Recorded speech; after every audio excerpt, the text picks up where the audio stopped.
والصلاة والسلام على سيدنا مولانا محمد خاتم النبيين وعلى آله وأصحابه أجمعين وعلى كل من تبعهم بإحسان إلى يوم الدين. أما بعد، حضرات علماء کرام،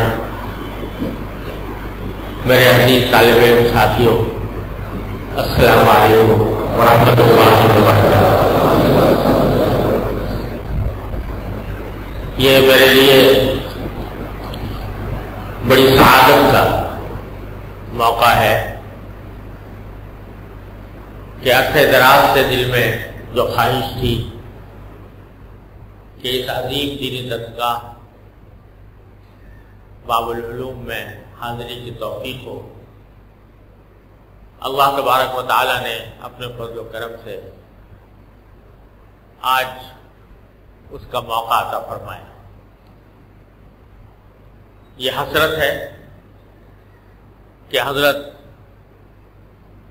حکیم العصر مولانا عبد المجید صاحب لدھیانوی، اللہ تبارک و تعالیٰ ان پر اپنی کروڑوں رحمتوں کی بارشیں برسائے، انہوں نے بارہا مجھ ناکارہ سے یہ فرمائش کی کہ میں اس عظیم دینی درسگاہ میں حاضری دوں، لیکن اپنی نااہلی کی وجہ سے میں اس سے پہلے ان کی حیات طیبہ میں ان کی فرمائش پوری نہیں کر سکا، اور آج بالآخر حضرت کی وفات کے بعد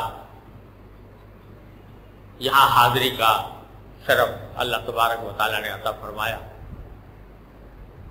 آج اگرچہ حضرت اس وقت یہاں بظاہر تشریف فرما نہیں ہے اور دل میں ان کے یہاں موجود نہ ہونے کی ایک حسرت اور افسوس بھی ہے، اور صرف جامعہ باب العلوم ہی نہیں،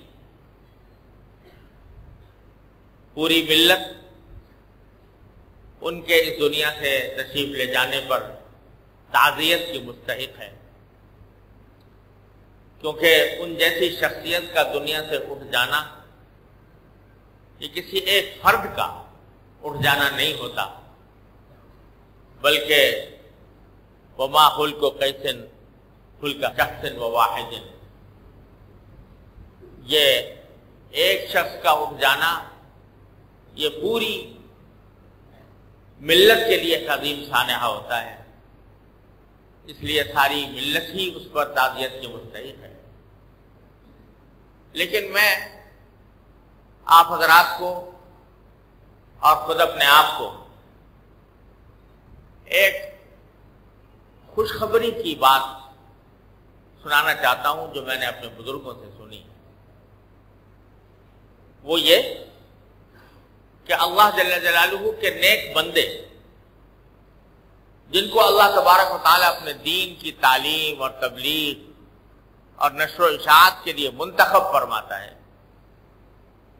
اور ان کے فیوض ان کے حیات میں جاری فرماتا ہے، تو سنت اللہ یہ ہے کہ ان کی وفات کے بعد ان کے فیوض اور بڑھ جاتے ہیں۔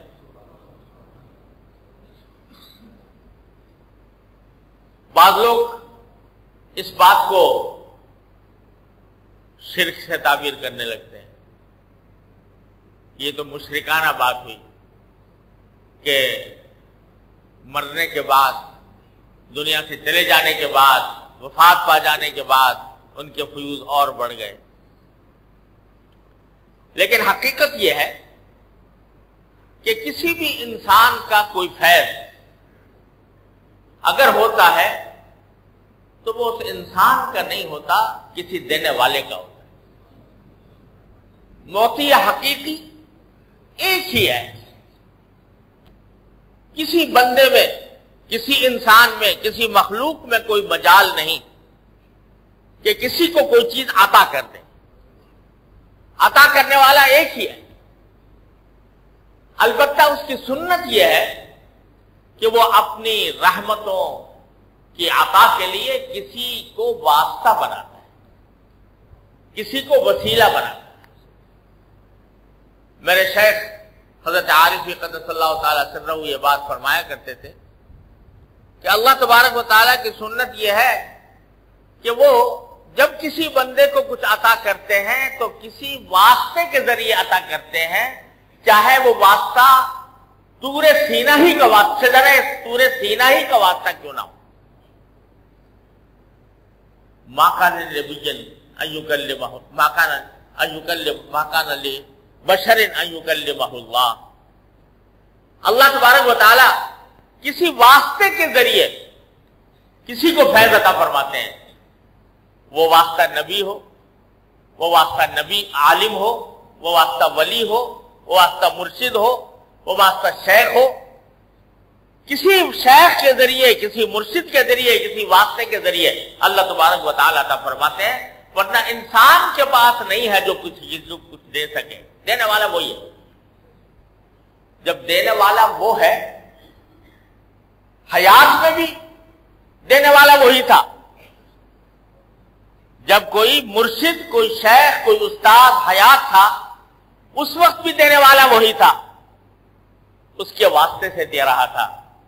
تو اگر اس کی وفات کے بعد بھی اللہ تبارک و تعالیٰ اس کے واسطے سے دے دے تو اس میں کیا بہت کی بات ہے،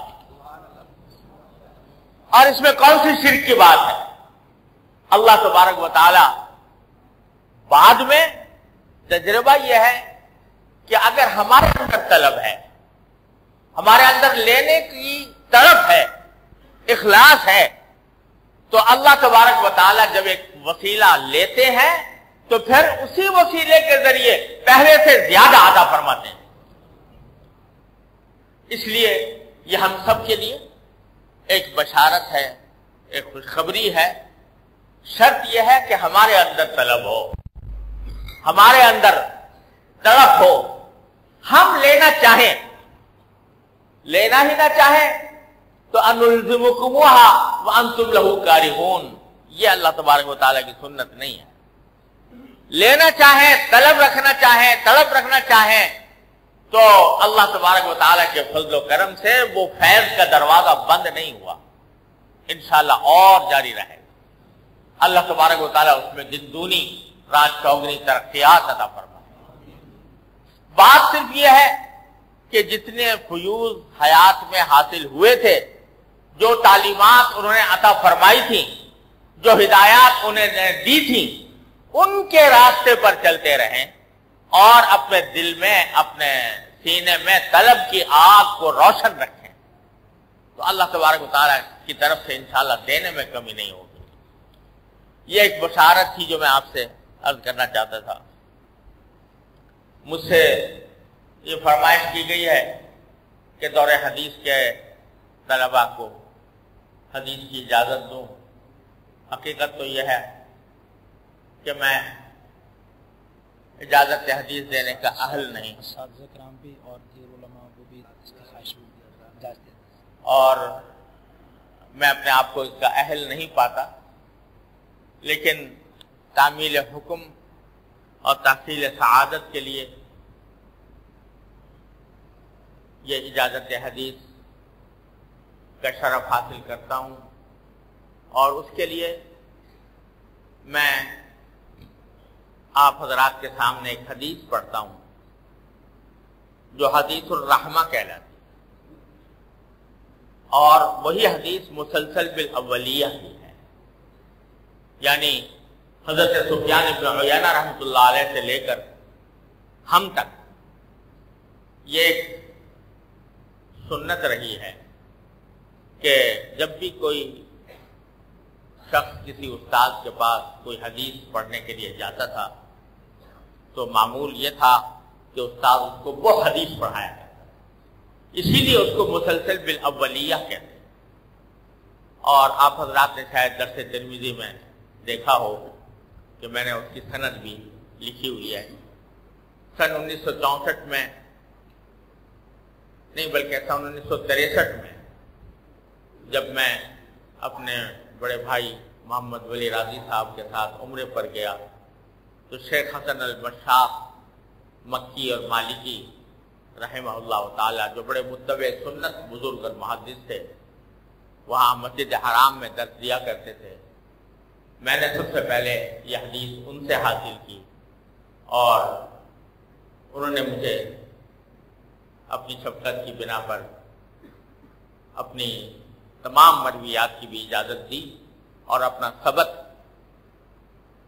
بھی اپنی شفقت کی بنا پر میرے نام سے شائع کیا. الفیض الرحمانی بھی اجازت دی، محمد طاہر عثمانی کے نام سے وہ چھپا ہوا ہے.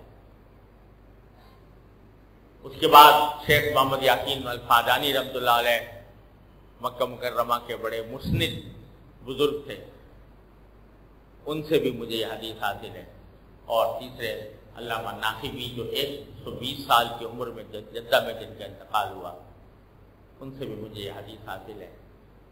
تو میں برکت کے حصول کے لیے وہ حدیث آپ کے سامنے پڑھتا ہوں. حدثنی به الشیخ حسن المشاق المکی المالکی رحمہ اللہ تعالی فی المسجد الحرام کما حدثنی به الشیخ محمد یاسین الفادانی رحمہ اللہ تعالی بمکہ المکرمہ والشیخ الناقبی رحمہ اللہ تعالی بجدہ كل واحد منهم يرويه بإسناده إلى سيدنا عبد الله بن عمرو بن العاص رضي الله تعالى عنهما قال قال رسول الله صلى الله عليه وسلم الراحمون يرحمهم الرحمن تبارك وتعالى ارحموا من في الأرض يرحمكم من في السماء. ایک مرتبہ میرے ساتھ پڑھ لیجئے. الراحمون يرحمهم الرحمن تبارك وتعالى ارحموا من في الأرض يرحمكم من في السماء. اور یہ حدیث پہلی حدیث ہے جو میں نے ان تینوں بزرگوں سے حاصل کی اور میں انہی حضرات کے فیض کو جاری رکھتے ہوئے میں اس حدیث کی اجازت تمام دور حدیث کے طلباء کو دیتا ہوں اور حکم یہ ملا ہے کہ دور حدیث کے اساتذہ کو بھی اس میں شامل کیا جائے. بات تو اس کے برعکس ہونی چاہیے تھی کہ مجھے ان سے اجازت لینی چاہیے تھی، لیکن تعمیل حکم کے طور پر ان کو بھی اجازت دیتا ہوں اور جو حضرات علماء کرام یہاں اور تشریف فرما ہیں ان کو بھی اجازت دیتا ہوں. اور اس کے ساتھ میں اپنی جملہ مرویات جو مجھے پاکستان ہندوستان کے علماء کرام یا بلاد عربیہ کے مشائخ سے حاصل ہے، میں اس سب کی اجازت عامہ ان تمام حضرات کو دیتا ہوں. اللہ تبارک و تعالیٰ اس کی برکت اور اس کا نفع مجھے بھی عطا فرمائے، ان کو بھی عطا فرمائے. صرف ایک نقطہ ہے جو اور عرض کرنا چاہتا ہوں کہ یہ جو میں نے عرض کیا کہ دستور یہ چلا آتا ہے حضرت سفیان ابن عیینہ کے وقت سے لے کر ہم تک کہ سب سے پہلے جو حدیث کے طالب علم کو پڑھائی جاتی ہے وہ یہ ہے الراحمون یرحمہم الرحمن ارحموا من فی الارض یرحمکم من فی السماء. پہلا سبق جو کسی حدیث کے طالب علم کو دیا جا رہا ہے وہ بے شمار احکام شریعت کے، نماز، روزہ، حج، زکوٰۃ، اخلاق، آداب، بے شمار احکام ہیں. لیکن جس چیز کو ان حضرات سلف نے سب سے پہلے پڑھانے کے لیے انتخاب فرمایا وہ رحمت کی تعلیم، رحم کی تعلیم. الراحمون یرحمہم الرحمن، اس لیے کہ باری تعالیٰ کی صفت رحمت، وہ باری تعالیٰ کی صفت رحمت وہ عام بھی ہے اور تام بھی ہے. اور سبقت رحمتی علی غضبی، وہ رحمت کی صفت باری تعالیٰ کی سابق ہے اس کے غضب کے اوپر. لہذا سبق ہمیں یہ دیا جا رہا ہے کہ ارحموا من فی الارض، رحمت کی صفت کو اختیار کرو، اپنی زندگی میں اپناؤ. اور یہ کہا گیا ارحموا من فی الارض، اس میں مسلمانوں کی بھی تخصیص نہیں فرمائی کہ رحم المسلمین، بلکہ من فی الارض، روئے زمین پر جتنے انسان آباد ہیں ان سب کے اوپر رحم کرو۔ رحم کے عنوان مختلف ہوتے ہیں، کہیں رحم کا تقاضا کچھ ہوتا ہے اور کہیں کچھ اور ہوتا ہے۔ تو غیر مسلموں کے ساتھ بھی اس کا رحم یہ ہے کہ ان کو دعوت دی جائے، اسلام کی طرف بلایا جائے۔ رسول کریم سرورت عالم صلی اللہ علیہ وسلم فرماتے ہیں کہ میں لوگوں کو کولیاں بھر بھر کر جہنم سے نکالنا چاہتا ہوں، آپ ان کے غم میں گھل رہے ہیں، یہاں تک کہ اللہ تعالیٰ فرمان لعلک باخع نفسک الا یکونوا مؤمنین۔ یہ رحم ہو رہا ہے غیر مسلموں کے اوپر کہ کسی طرح وہ جہنم سے نکل آئے، جنت کی طرف چلے جائے۔ تو دعوت بھی رحم ہے، غیر مسلموں کو اسلام کی دعوت دینا بھی رحم ہے۔ اور اگر کسی جگہ جہاد کی نوبت آ جائے جہاد کی شرائط کے ساتھ تو وہ بھی رحم ہے۔ جیسے ڈاکٹر آپریشن کرتا ہے کسی کسی مرض کا علاج کرنے کے لیے، بظاہر تکلیف ہوتی ہے، سختی ہوتی ہے، لیکن حقیقت میں رحم ہوتا ہے۔ تو جو کچھ بھی ہے وہ ایک مومن کا کام یہ ہے کہ وہ رحم کا معاملہ کرے۔ من فی الارض، زمین کے تمام باسیوں کے لیے اس کی رحمت ہو اور اس کے دل میں درد ہو۔ نفرت کافر سے نہیں، کفر سے ہے۔ نفرت فاسق سے نہیں، فسق سے ہے، اس کی ذات سے نہیں۔ ذات سے تو یہ ہمدردی ہے کہ دل میں یہ درد ہے کہ اللہ تعالیٰ اس کو جہنم سے نکال دے، اللہ تعالیٰ اس کو اسلام کی طرف لے آئے۔ تو ہمدردی وہ ذات سے ہے، نفرت اس عمل سے ہے، کفر سے ہے، فسق سے ہے۔ یہ سبق سب سے پہلے پڑھایا جاتا ہے ہمارے اس دستور کے مطابق۔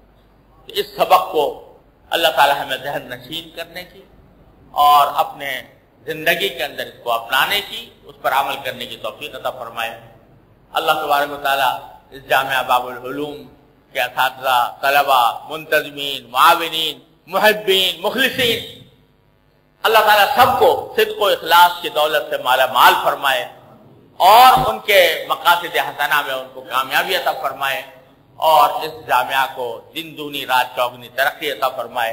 وآخر دعوانا الحمدللہ۔